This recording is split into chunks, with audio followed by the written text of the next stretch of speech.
ओम शांति। ओम शांति। ओम शांति। ओम शांति। ओम शांति। ओम शांति। आज 22 सितंबर 2025 प्रातः मुरली ओम शांति बाप दादा मधुबन। आज मीठी मधुर मुरली में बाबा ने कहा कि तुम सत्य बाप के बच्चे सत्य, इसलिए सत्य की राह को तुमने चुनना है। तो बाबा कहते कि बाप आकर के हमें सत्य ज्ञान सुना रहे हैं। तो ये ज्ञान क्या पहले सुना हुआ था? नहीं ना, बाप तो यथार्थ नॉलेज हम बच्चों को दे रहे हैं। तो जो बाबा सुना रहे हैं उसे हमें अर्थ सहित समझकर खुशी में रहना है। कल भी कहा ना कि खुशी जैसी खुराक नहीं, और खुशी जितना बांटेंगे उतना बढ़ती जाएगी। तो बाबा ने हमें आकर के यह ज्ञान दिया और हमारा ब्रह्मा मुख वंशावली जन्म हुआ तो हम ब्राह्मण ठहरे। बाबा ने बताया कि ब्राह्मण ही सारे विश्व की सदगति करते हैं, ब्राह्मण ही सारे विश्व को शांत बना देते हैं। तो तुम ब्राह्मण ही बाप के कौन हो? मददगार हो। पूरे विश्व का कल्याण करना है या सिर्फ भारत का? पूरे विश्व का। तो बाप के मददगार जिन्हें कहते हैं खुदाई खिदमतगार, हम बच्चे ही बनते हैं। तो बाबा कहते तुम्हें ही सबसे बड़ी प्राइज भी मिलती है। क्या प्राइज मिलती है? कि तुम ब्रह्मांड के भी मालिक तो विश्व के भी मालिक बनते हो। सुनते हैं आज के डायरेक्ट ईश्वरीय महावाक्य। ओम शांति। बाबा कहते मीठे बच्चे अपनी दिल पर हाथ रख कर पूछो कि बाबा जो सुनाते हैं क्या हम सब पहले जानते थे? जो सुना है उसे अर्थ सहित समझकर खुशी में रहो। अपनी दिल पर हाथ रखकर पूछो कि बाबा जो सुनाते हैं क्या हम सब पहले जानते थे? जो सुना है उसे अर्थ सहित समझकर खुशी में रहो।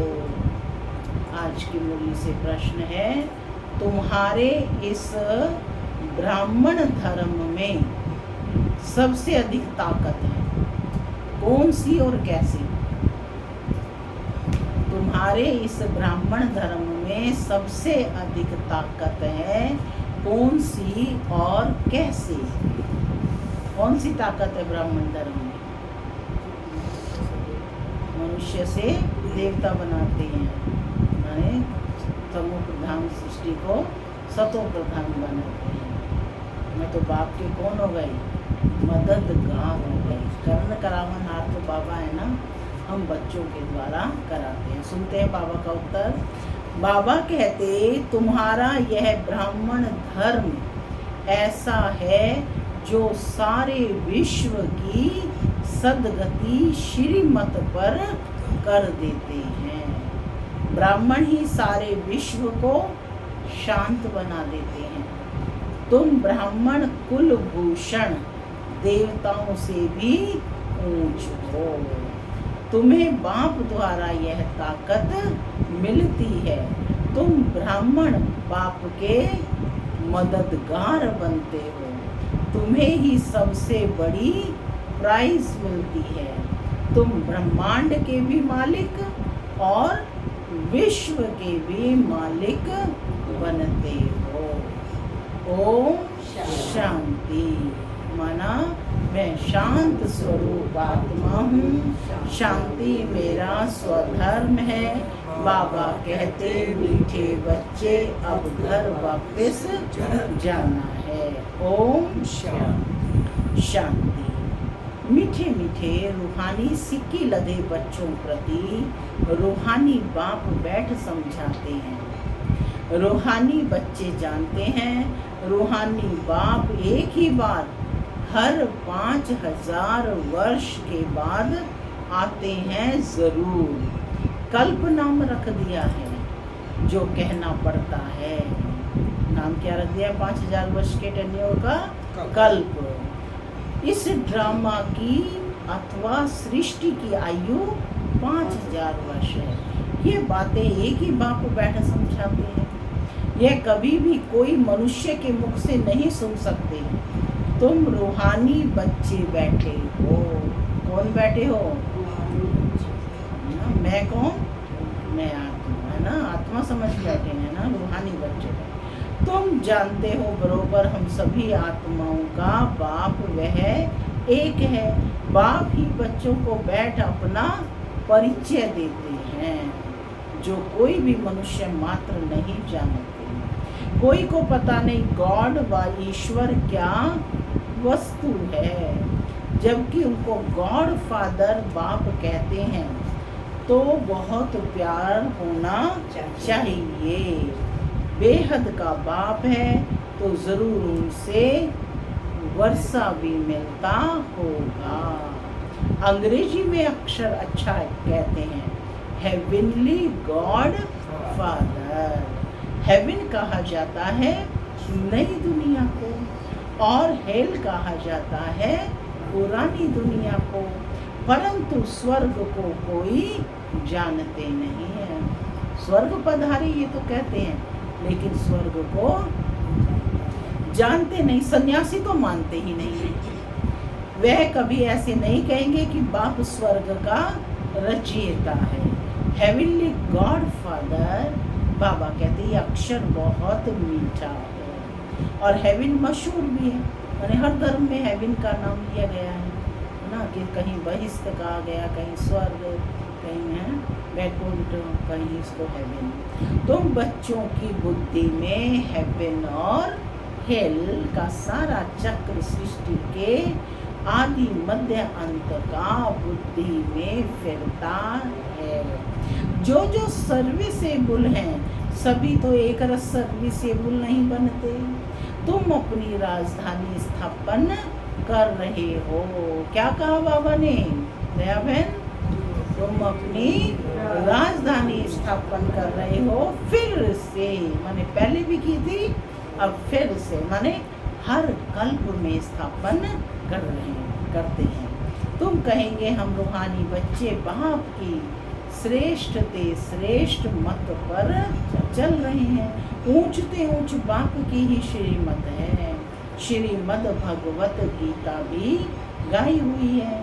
यह है पहले नंबर का शास्त्र। बाप का नाम सुनने से ही जस्ट वर्षा याद आ जाता है। यह दुनिया में कोई भी नहीं जानते कि गॉड फादर से हमें क्या मिलता है। क्या मिलता है? शांति, पवित्रता और संपन्नता। सब कुछ तो आ गया। तो बाबा कहते कि यह दुनिया में कोई भी नहीं जानते कि गॉड फादर से हमको क्या मिलता है। अक्षर कहते हैं प्राचीन योग, परंतु समझते नहीं कि प्राचीन योग किसने सिखाया।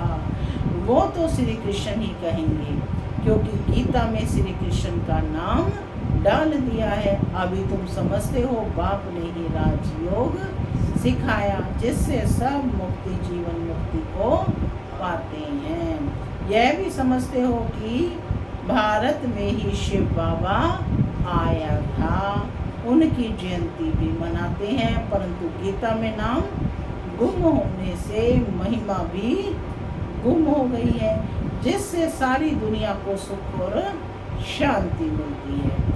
उस बाप को भूल गए हैं।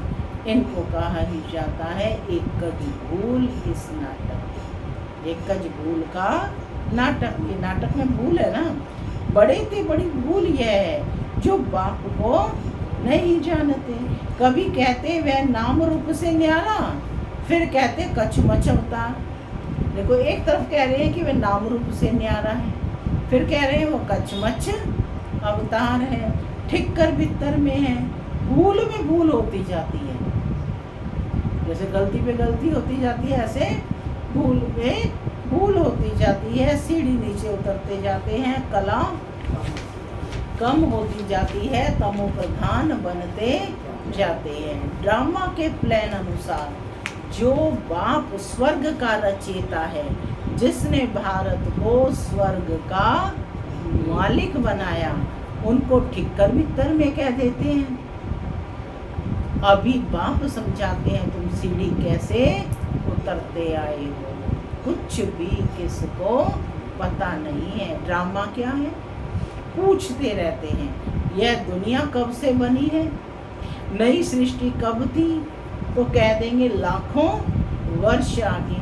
समझते हैं पुरानी दुनिया में तो अभी बहुत वर्ष पड़े हैं। इसको अज्ञान अंधियारा कहा जाता है। जो इसी गफलत में है कि अभी तो हजारों वर्ष पड़े हैं, तो बाबा कहते यह अज्ञान अंधियारा है। गायन भी है कि ज्ञान अंजन सतगुरु दिया, है ना। ज्ञान का प्रकाश किसने दिया? सतगुरु ने। अज्ञान अंधेर विनाश, और अज्ञान रूपी अंधेरे का विनाश किया। तुम समझते हो रचयिता बाप जरूर स्वर्ग ही रचेंगे। बाप ही आकर नर्क को स्वर्ग बनाते हैं। रचयिता बाप ही आकर सृष्टि के आदि, मध्य और अंत का ज्ञान सुनाते हैं। आते भी हैं अंत में, टाइम तो लगता है ना। यह भी बच्चों को समझाया है, ज्ञान में इतना समय नहीं लगता है जितना याद की यात्रा में लगता है। 84 जन्मों की कहानी तो जैसे एक कहानी है। आज से 5000 वर्ष पहले किन्हों का राज्य था, वह राज्य कहाँ गया। तुम बच्चों को अब सारी नॉलेज है, तुम हो कितने साधारण। अजामिल जैसे पापी, अहिल्याएं, कुब्जाएं, भिलनियाँ, उनको कितना ऊंच बनाते हैं। दिखाते हैं ना रामायण में, हम अजामिल जैसे पापियों का भी उद्धार किया। अहिल्याएं, कुबलाएं, भिलनियाँ, सब का उद्धार किसने किया? राम ने किया, है ना। ऐसा दिखाते हैं ना। तो राम माना परम पिता शिव परमात्मा। सारी कहानी इस समय की है।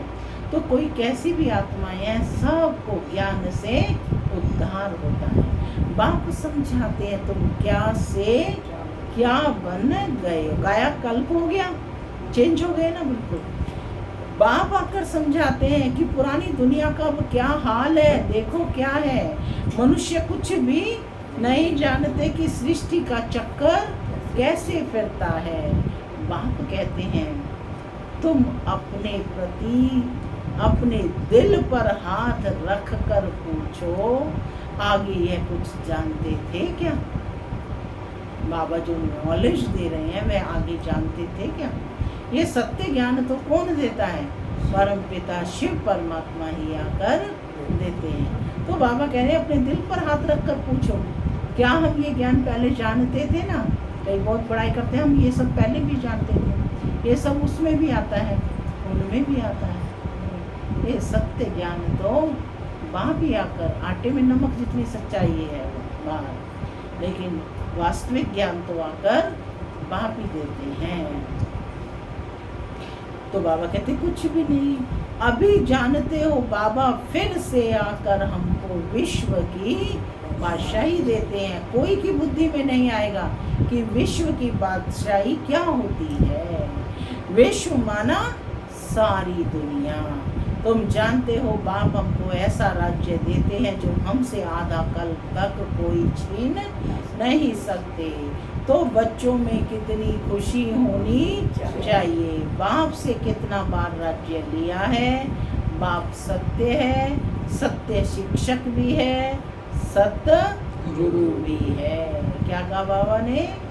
बाप सत्य है, सत्य शिक्षक है और सत्य गुरु। हर एक में सत्य, ट्रुथ लगा हुआ है, एटर्नल ट्रुथ है।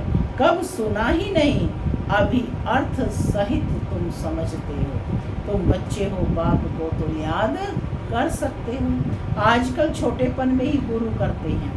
गुरु का चित्र बनाए भी गले में डालते हैं व घर में रखते हैं। यहाँ तो वंडर है। बाप शिक्षक सतगुरु सब एक ही हैं। बाप कहते हैं मैं साथ में ले चलूँगा। तुमसे पूछेंगे क्या पढ़ते हो, बोलो हम नई दुनिया में राजाई प्राप्त करने के लिए राजयोग पढ़ते हैं। ठीक है, कौन सी पढ़ाई पढ़ रहे हो? राजयोग की। सब कौन बैठे हो? राजयोगी। कौन हूँ मैं? आत्मा राजयोगी। अभ्यास करो, टाइटल है अपना, यह है ही राजयोग। जैसे बैरिस्टर योग होता है तो जरूर बुद्धि का योग बैरिस्टर तरफ जाएगा। टीचर को जरूर याद तो करेंगे ना। तुम कहेंगे हम स्वर्ग की राजाई प्राप्त करने के लिए ही पढ़ते हैं। कौन पढ़ाते हैं? शिव बाबा भगवान। उनका नाम तो एक ही है जो चला आया है। रथ का नाम तो है नहीं, मेरा नाम है ही शिव। बाप शिव और रथ ब्रह्मा कहेंगे। अभी तुम जानते हो यह कितना वंडरफुल है। शरीर तो एक ही है। इनको भाग्यशाली रथ क्यों कहा जाता है? क्यों कहते हैं? क्योंकि शिव बाबा की उनमें प्रवेशता होती है। तो जरूर दो आत्माएं ठहरी हैं, यह भी तुम जानते हो। किसको तो यह ख्याल भी नहीं आता। अब दिखाते हैं, भागीरथ ने गंगा लाई। जाते हैं ना शास्त्रों में कि भाग्यशाली रथ में गंगा आई। अब वो कौन सा भाग्यशाली रथ है? ये ब्रह्मा का भाग्यशाली रथ है जिसमें परमात्म ज्ञान गंगा आती है। तो क्या पानी लाया? पूछ रहे हैं क्या पानी लाया? अभी तुम प्रैक्टिकल में देखते हो क्या लाया, किसने लाया है, क्या लाया और किसने लाया है, किसने प्रवेश किया है? बाप ने किया ना। मनुष्यों में पानी थोड़े ही प्रवेश करेगा। उसने क्या दिखा दिया? शंकर की जटाओं से गंगा निकली। जटाओं से पानी थोड़े ही आएगा।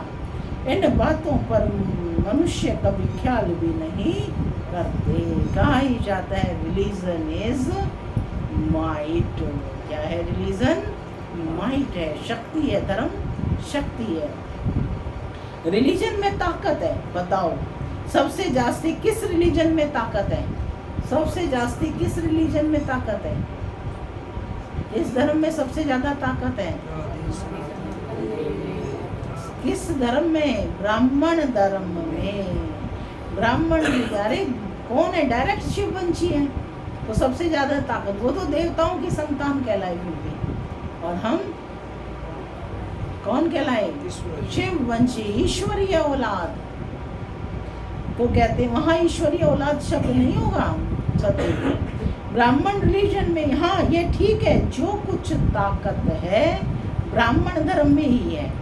आज तक लास्ट तक भी ब्राह्मण धर्म में, और कोई रिलीजन में कोई ताकत नहीं है। तुम अभी ब्राह्मण हो, ब्राह्मणों को ताकत मिलती है बाप से, जो फिर तुम विश्व के मालिक बनते हो। तुम्हारे में कितनी बड़ी ताकत है। तुम कहेंगे हम ब्राह्मण धर्म के हैं। कौन से धर्म के हैं? ब्राह्मण धर्म के। किसकी बुद्धि में भी ये बैठेगा नहीं। विराट रूप बल बनाया है, परंतु वह भी आधा है। मुख्य रचता और उनकी पहली रचना को कोई नहीं जानते। बाप है रचता, फिर है ब्राह्मण चोटी। उसमें तो सीधा देवता ही दिखा दिए ना। ब्राह्मण चोटी, इसमें ताकत है। बाप को सिर्फ याद करने की ताकत मिलती है। बच्चे तो जरूर नंबरवार ही बनेंगे ना। तुम इस दुनिया में सर्वोत्तम ब्राह्मण कुल भूषण हो, देवताओं से भी ऊंच हो। तुमको अब ताकत मिलती है। सबसे जास्ती ताकत है ब्राह्मण धर्म में। ब्राह्मण क्या करते हैं? सारी विश्व को शांत बना देते हैं। तुम्हारा धर्म क्या है? जो सर्व की सद्गति करते हैं श्रीमत द्वारा। तब बाप कहते हैं तुमको अपने से भी ऊंच बनाता हूँ। तुम ब्रह्मांड के भी मालिक, विश्व के भी मालिक बनते हो। सारे विश्व पर तुम राजाई करेंगे। अभी गाते हैं ना, भारत हमारा देश है, कभी महिमा के गीत गाते, कभी फिर कहते भारत की हालत क्या है। कहते ना आज के इंसान को कि वे देख मेरे भारत की क्या हालत होगी। जानते नहीं है कि भारत इतना ऊंच कब था। मनुष्य तो समझते हैं स्वर्ग अथवा नर्क यहाँ है, जिसको धन मोटर आदि है वह स्वर्ग में है, ऐसा समझते हैं ना। यह नहीं समझते कि स्वर्ग कहाँ ही जाता है, नई दुनिया को। यहाँ सब कुछ सीखना है, साइंस का हुनर भी फिर वहाँ काम में आता है। यहाँ साइंस भी वहाँ सुख, यह साइंस भी वहाँ सुख देती है। यहाँ तो इन सब में सबसे है अल्पकाल का सुख, वहाँ तुम बच्चों के लिए यह राजाई, यह स्थायी सुख हो जाएगा। यहाँ सब सीखना है जो फिर संस्कार ले जाएंगे। कोई नई आत्मा नहीं आएंगी जो सीखेंगी। यहाँ के बच्चे ही साइंस सीख कर वहाँ चलते हैं। तो अपने ज्ञान में देख रहे हैं ना कितने बड़े बड़े साइंटिस्ट वगैरह सब शामिल हैं, जिनको हर चीज़ की नॉलेज है।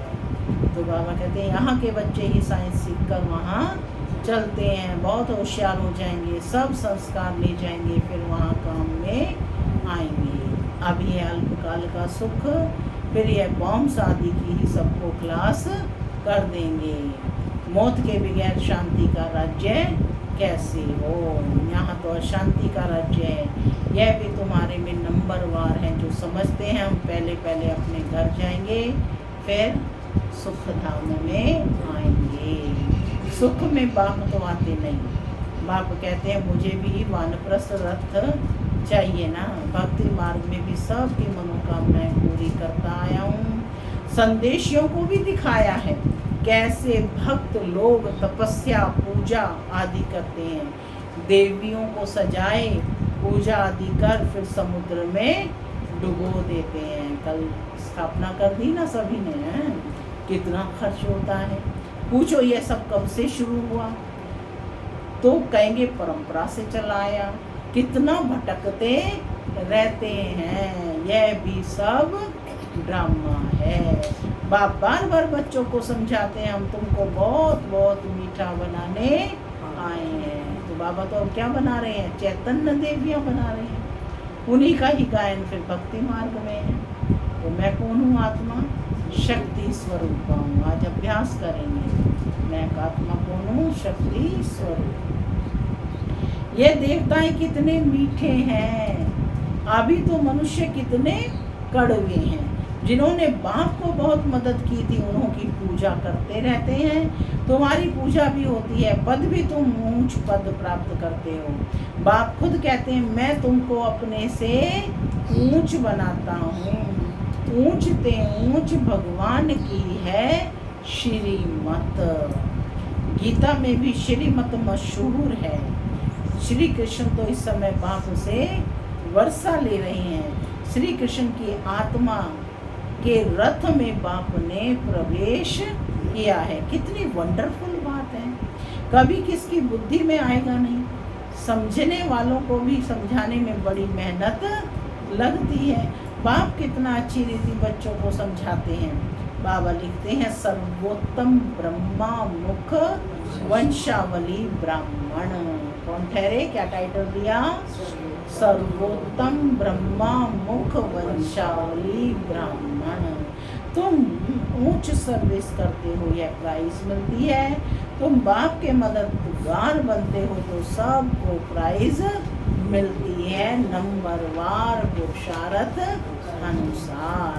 तुम्हारे में भी बड़ी ताकत है। तुम मनुष्य को स्वर्ग का मालिक बना सकते हो। तुम रूहानी सेना हो। क्या टाइटल दिया बाबा ने, कौन बैठे हो, रूहानी सेना हो। तुम यह बैज नहीं लगाएंगे तो मनुष्य कैसे समझेंगे। देखो बैज लगा हुआ है सबका, सदैव लगा रहे हैं। बाबा कहते हैं कि तुम यह बैज नहीं लगाएंगे तो मनुष्य कैसे समझेंगे कि यह भी रूहानी मिलिट्री है। मिलिट्री वालों को हमेशा बैज लगा हुआ होता है। शिव बाबा है नई दुनिया का रचयिता। वहाँ इन देवताओं का राज्य था, अब नहीं है। फिर बाप कहते हैं मन मना भव, देह सहित सब संबंध छोड़ मामेकम याद करो तो श्री कृष्ण की डिनाइस्टी में आ जाएंगे। इसमें लज्जा की तो बात ही नहीं है। बाप की याद रहेगी। बाप इनके लिए भी बताते हैं, यह नारायण की पूजा करते थे। यह कौन? ब्रह्मा बाबा नारायण की पूजा करते थे। नारायण की मूर्ति साथ में रहती थी, चलते फिरते उनको देखते थे। अभी तो बच्चों को ज्ञान है, बैस तो जरूर लगा रहना चाहिए। तुम हो नर को नारायण बनाने वाले, राजयोग भी तुम ही सिखलाते हो। नर से नारायण बनाने की सर्विस करते हो। अपने को देखना है हमारे में कोई अवगुण तो नहीं है क्या? तुम बच्चे बाप दादा के पास आते हो। बाबा है शिव बाबा, दादा है उनका रथ। बाप जरूर रथ द्वारा ही मिलेंगे ना। बाप के पास आते हैं रिफ्रेश होने। सम्मुख बैठने से याद पड़ती है। बाबा आया है ले जाने के लिए। बाप सम्मुख बैठे हैं तो जास्ती याद आनी चाहिए। अपनी याद की यात्रा को वहाँ भी तुम रोज बढ़ा सकते हो। देखो मेरी याद की यात्रा कितनी बढ़ती जा रही है। मुझे 8 घंटे तक पहुंचना है। कितने तक पहुंचे? 2 घंटा, 3 घंटा, 4 घंटा, कितने घंटे तक पहुंचे हैं? तो बाबा कहते ये अपनी याद की यात्रा को वहाँ भी तुम रोज बढ़ा सकते हो। अच्छा, मीठे मीठे सिकी लदे बच्चों प्रति माता पिता बाप दादा का रूहानी बाप की रूहानी बच्चों को नमस्ते। हम रूहानी बच्चों की रूहानी माता पिता बाप दादा को याद प्यार गुड मॉर्निंग और नमस्ते नमस्ते। सदा रहो हंसते बनो हंसते चलो परिणाम के रास्ते। धारणा के लिए मुख्य सार पहला, अपने को देखना है कि हमारे में कोई अवगुण तो नहीं है। जैसे देवताएं मीठे हैं ऐसा मीठा बना हूँ क्या। दूसरा, बाप की श्रेष्ठ श्रेष्ठ मत पर चल अपनी राजधानी स्थापन करनी है। सर्विसेबल बनने के लिए सृष्टि के आदि मध्य अंत का हेवन और हेल का ज्ञान बुद्धि में फिराना है। आज का वरदान है, खुदाई खिदमतगार की स्मृति द्वारा सहज याद का अनुभव करने वाले सहज योगी भव। खुदाई खिदमतगार की स्मृति द्वारा सहज याद का अनुभव करने वाले सहज योगी भव। खुदाई खिदमतगार अर्थात जो खुदा व बाप ने खिदमत यानी सेवा दी है, उसी सेवा में सदा तत्पर रहने वाले। सदा यही नशा रहे कि हम स्वयं खुदा ने खिदमत दी है। हमें स्वयं खुदा ने खिदमत दी है। कार्य करते हुए जिसने कार्य दिया उसको कभी भूला नहीं जाता। तो कर्मणा सेवा में भी यह स्मृति रहे कि बाप के डायरेक्शन अनुसार कर रहे हैं, तो सहज याद का अनुभव करते सहज योगी बन जाएंगे। स्लोगन है, सदा गॉडली स्टूडेंट लाइफ की स्मृति रहे तो माया समीप नहीं आ सकती। अब व्यक्ति इशारे, अब लगन की अग्नि को प्रज्वलित कर योग को ज्वाला रूप बनाओ। जितना स्थापना के निमित्त बने हुए ज्वाला रूप होंगे, उतना ही विनाश ज्वाला प्रत्यक्ष होगी। संगठन में ज्वाला रूप की याद विश्व के विनाश का कार्य संपन्न करेगी। इसके लिए हर सेवा केंद्र पर विशेष योग के प्रोग्राम चलते रहें तो विनाश ज्वाला को पंखा लगेगा। योग अग्नि से विनाश की अग्नि जलेगी, ज्वाला से ज्वाला प्रज्वलित होगी। ओम शांति।